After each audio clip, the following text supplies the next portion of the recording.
Hey everybody, FergusCon here to talk to you about PlayerUnknown's Battlegrounds Early Access Month 3 update. They released the patch notes last night on June 27th. The patch should go live on the test servers on June 28th, which is right now, and will go live on all public servers on June 29th, Thursday, which is tomorrow. This is quite a big patch, so let's get into it. So before we get into the details of the patch notes, PlayerUnknown's, like usual, puts a statement at the very beginning of the patch notes just to talk about what they are still working on, what they plan to work on, and things like that. In these notes, they start by talking about server performance and how it's improved over the last few weekly patches, and they also say that they are still improving server and client performance over the coming weeks and months, which is to be expected in an early access game. They also talk about their battle with cheating. We've all seen those clips of people on YouTube clipping around, shooting through walls, things like that. And they say that they've banned 25,000 plus users just in the last 3 months and are still working with BattleEye to add new protections every day, and we're all hoping that that gets resolved quickly. Of course, they also put a note in here about how they're gathering data on different gameplay mechanics to help improve those, such as the circle size and speed, loot balance, and different gunplay properties to ensure that everything is running smooth and there's nothing more that can be improved. This, of course, being an early access game, I imagine they will be looking at that right up until its release. And in case you missed it, the last few days they've released some info about loot balance. They recently discovered that the loot spawn table was a little bit bugged, causing some items that were supposed to be low tier to spawn less frequently and high tier to spawn more frequently. So they are putting in some fixes for that on this patch to help combat that. A couple of those fixes are VSS no longer in care packages. You'll only find those in the world.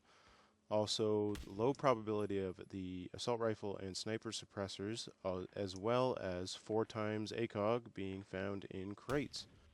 And that pretty much sums up their intro to the patch notes, so I guess we'll dive right into the notes themselves. Alright, first things first, and the thing we've all been waiting for is server performance improvements. They say they're going to do this by preventing a large amount of the data being sent from the server to the client and trying to reduce that data down to a minimum. And hopefully that will fix our desync issues and things will be much better from here on out.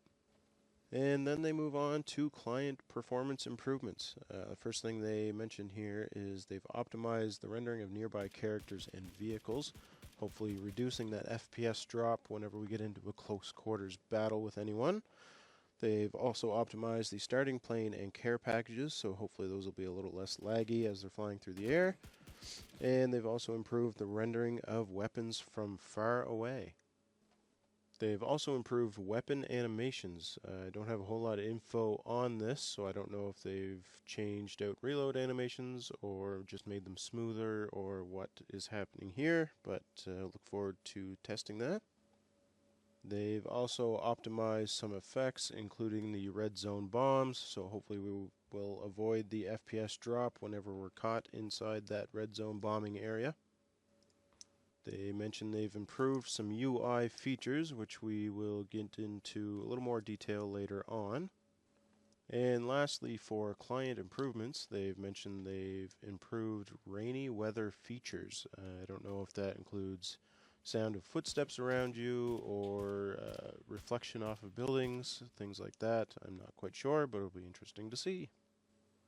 Another big exciting introduction with this new patch are 2 new weapons. The first one is called the Groza. It's an assault rifle that's chambered in 7.62. It's only found in care packages though, so one can assume that it's going to be quite powerful. And also they're including the P18C Glock variant of pistol. It's a 9mm chambered pistol and it fires at full auto, so that'll be interesting for close quarters. Next, we get into the meat of this update, and that is the gameplay changes. There are a lot of them, quite a few of them. I'm actually really impressed and really excited for most of them.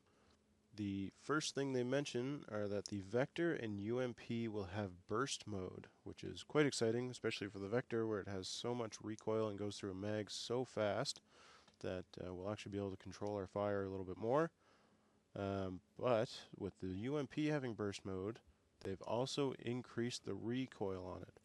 So the UMP will have increased recoil, but with a burst mode to control the fire a bit more. So hopefully it won't be as OP as it was before, but still a viable option. The next change is that you're going to be able to pick up items while moving. It slows you down a little bit, but doesn't stop you with the new animation. I don't know if this means that if you're walking by and hit F, do you bend down and pick it up while you're still moving? Or if it means when you tab and drag and drop, you don't have to stop moving to do that. You can do it, but it still slows you down a little bit. The next one is a big one for me. We can now interact with door, items, vehicles while reloading. That's fantastic because there's been so many times early game where I've picked up a shotgun, start getting shot at by somebody from outside. I can now turn around, close that door without having to wait for my shotgun to stop loading.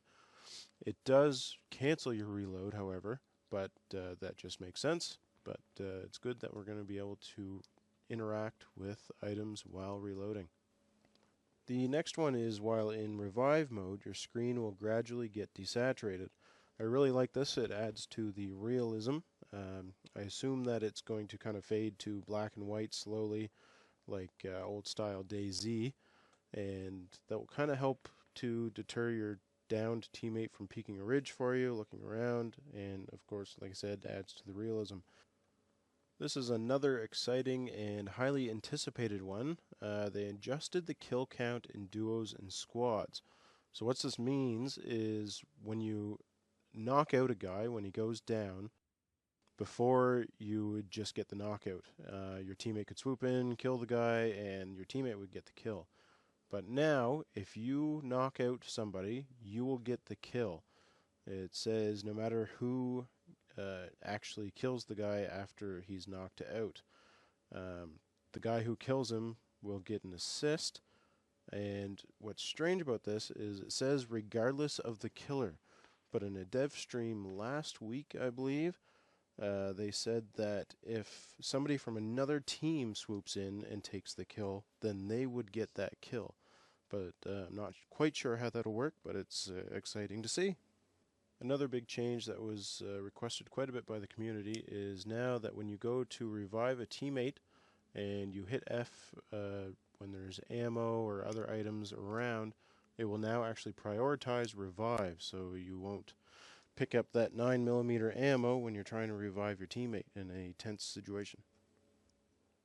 You can no longer change your fire mode while reloading. I'm not sure how many people did this. Don't think I've done it often, but I might have. It may be just be a habit that I'm not aware of that I'm going to find out. The circle odds have been adjusted. Before, most of the time the circle would spawn close to the middle of the last circle quite often, but now there's a higher chance that it'll be more around the edges, which is great. It'll add more variety to where the circles spawn, and maybe we'll actually get a final circle up by Jackie. When using control in your inventory to either pick up or drop a stack of items, such as first aids or ammo, it looks like the default quantity will be set to 1. I'm not quite sure how I feel about this. It would be good for medkits and first aid kits and such when you're trying to drop one for a teammate. However, when you're trying to drop half of your ammo, it's going to be a little bit more cumbersome to do that in a pinch. What I'd love to see in regards to that would be a different counter for first aids and boosters as opposed to ammo. So first aids and boosters defaults to 1, ammo defaults to your full stack. But that's just me, and I'm not a dev, so what do I know? The motorcycle and motorcycle with sidecar have been improved slightly to make sure that they drive a little more smooth. I don't know if anybody else has noticed it, but I've noticed it quite a bit. When you're on the sidecar or in the back of the motorcycle, it tends to look like it's driving crooked when you're driving straight ahead. So hopefully that's been fixed. They've also prevented us from being able to switch to and from prone while looting. I assume this means while you're in your inventory and dragging and dropping. I don't know how many people did this. I've never seen anybody actually do it, but I guess we can't do push-ups anymore while we're looting. The last big gameplay change are that red dot sights are now available on pistols except for the revolver. This is really exciting for the new pistol, the P18C, which you'll be able to fire in full auto. And I do agree that the revolver shouldn't use the red dot sight because it could be pretty overpowered, chambered in 7.62. If you had a silencer on there with a red dot, it would be pretty crazy. Next up are big changes to the world as we know it. 2 new weather settings, sunset and clear skies.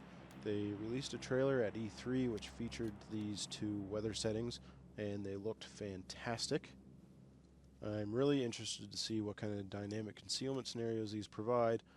Shadows where you didn't previously expect them, or aiming in towards the sun.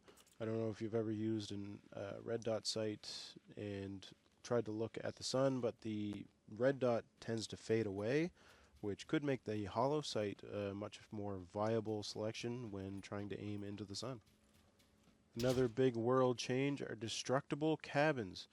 Those tiny little brown shacks that are dotted all over the map that everyone seems to love late game are now going to be destructible. Now what that means, we aren't sure yet. Are you going to be able to drive a vehicle through them? Hopefully, if you can drive a vehicle through them, it will damage the vehicle somewhat. Otherwise, why wouldn't you drive through every little brown shack that you come up to? Or is it going to be just bullet penetration and destroyed by grenades or the red zone? So that'll be interesting to see. It'll also be interesting to see how much further this goes in further patches. Are they going to make everything destructible? And lastly, with the world changes, they talk about having a new animation when at speed of taking fall damage. So I don't know if that's just jumping off of a cliff. You'll have a new animation when you hit the ground, or also when you're at speed in a vehicle and jump out of the vehicle, what will happen. Now on to some item changes, and the first one is a big one for meta. Vehicles will now face random directions at spawn. Previously, every vehicle that spawned would face east, and this is a huge change to the vehicle meta because before you could tell if a spawn vehicle was a spawn vehicle just by looking at where it was pointing. Now we won't have a clue if somebody is around, and the vehicle could be pointing in any direction and it won't matter. Also changing vehicle meta are the increased render distances of the vehicles and boats. So now it's going to be easier to spot them when parachuting down, which is going to be great if you're parachuting into an area which looks like there's a lot of people and you want to get out of there. You can easily spot a vehicle on your way down to the ground. The spawn rate of the UMP is getting a decrease, while the spawn rate of the Uzi is being increased. I'm not sure why they're doing that or how much it's going to be decreased, increased. I seem to usually find an Uzi everywhere and UMPs not very much, but that could just be my experience, and hopefully it works out. Previously, there was an issue where level 1 helmets would be everywhere, and it could be difficult to find a level 1 vest. But after this patch, they should be fairly evened out, as they say they're balancing the spawn rates between the level 1 helmet and the vests, so they should both be spawning at an equal rate. They've also increased the loot spawn rate in areas and buildings with low spawn rates. It's pretty interesting. I don't know if that's going to create more viable early game loot areas, or if it just means that loot areas like shacks or octagon towers will have more loot in them. I know octagon towers can be very disappointing sometimes. This is a strange one. They are changing the name of certain weapon attachments. I don't know what exactly that means. Most of the weapon attachments seem to be named fairly well now, and I don't know if that means that the functionality of them is going to change as well. This is a very exciting one and probably the best one of this whole patch. The cargo doors will open on the start plane when people start parachuting out. Realism. Woo! We had mentioned some UI changes earlier in the video. The first UI change is that they've adjusted the direction of the teammate icon on the minimap to reflect what direction the teammate is facing. That's great, because now we can tell which direction our teammate is covering. The teammate list in duos and squads will now show up on the world map. Before it was only on the HUD up in the top left corner, but now we'll be able to see it on the world map and tell whose color indicator is whose. They've also removed the teammate death marks after a certain time or distance away from where they died, which is great. I know you could remove them before by pressing delete after that teammate has died, but if that teammate quits out of the game, then you're stuck with it, so this is fantastic. The last section of the notes are the bug fixes, and the first one on here is they've fixed the voice chat spike when first entering the spawn plane, which is fantastic. I know everybody's been complaining about that since the game came out, and now our ears will survive the beginning of the plane. Also, when you jump out of the plane and start parachuting, your character will now be centered on the screen while parachuting. Before, your character would kind of float around the screen as you moved around, but now it'll be centered and easier to see where you're going. Also to do with parachuting, if you reload into a game while parachuting, you will still be in the parachute. I think this is only in custom games that you're able to actually reload into a game you get disconnected from. But before, if you were parachuting and tried to reload into the game, you would just fall to the ground to your death, but now you will still be in your parachute. This is one that I didn't even know existed. Apparently, you could, before, delete certain files and remove the outer walls of buildings. They've now prevented that, which is fantastic. I know there was a bug before that would remove the walls from the outer buildings, or they wouldn't render in, allowing somebody to see through and shoot through those walls, but I didn't know that you could actually delete them yourself by deleting certain files, so that's fantastic that they fixed that. They've also partially fixed a bug that caused your character to get stuck in the terrain. I believe the last patch they said they partially fixed it as well, so it must be an ongoing process, but it's always good to not get stuck in the terrain. They've also fixed a bug that misplaced the character after getting in a vehicle. I don't know if that means getting in the wrong seat of the vehicle, or if it means every once in a while you'd get into a vehicle and be kind of off-center and be sitting outside the vehicle type of thing as you're driving along. I'm not sure which one that means, but we will find out. They've also fixed a bug that caused effects to look identical when you're underwater as they do when you're out of the water. I've never experienced this myself, but good to know. They've also made it so that your character no longer does a loot animation if your inventory is full. That's fantastic, a big time saver. Nobody likes having to bend down to pick up an energy drink when they realize their inventory is already full. And finally, the very last patch note from this update. They fixed client crash that involved destroyed fences. I guess if a fence was destroyed near you, it could have crashed your game.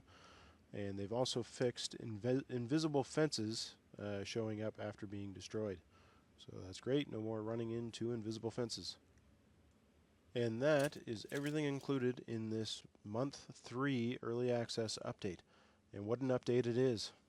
It includes many things that the community has been asking for, and should greatly improve the quality of this game, which I am so excited about. I love this game, and it's been taking up a lot of my time, so I am very happy for them. What's really exciting about all this is the stuff that we know is still to come later on. We've still got the vaulting climbing system to come. We've got more weather effects that we've seen. We know they're working on new maps, a zombie mode, and always, of course, new weapons coming every monthly patch. So I am extremely excited to where this game is going, and I can't wait to see what it looks like when it actually releases. So thank you everyone for sticking through the lengthy patch notes that we've gone through, and we look forward to seeing you in our next video.